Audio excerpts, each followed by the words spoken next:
जी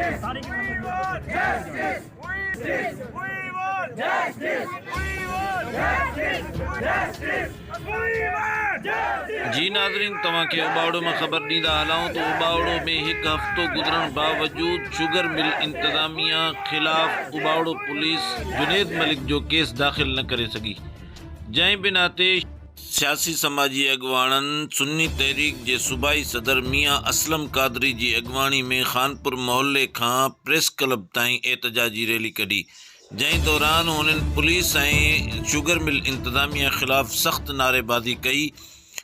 जॾहिं त press club अॻियां पहुची जनेद मलिक जी तस्वीरनि मथां गुल छिणके मोमबतियूं ॿारे सख़्त नारेबाज़ी करे एहतजाजी धरणो हणी वेही रहिया। मीडिया सां ॻाल्हाईंदे चयो त जेकॾहिं जनेद मलिक जो शुगर मिल इंतज़ामिया ख़िलाफ़ केस दाख़िल न कयो त असां एहतजाज जो दाइरो वधाईंदासीं ऐं पार्लियामेंट हाउस ताईं एहतजाज कंदासीं ऐं इंसाफ़ वठी रहंदासीं।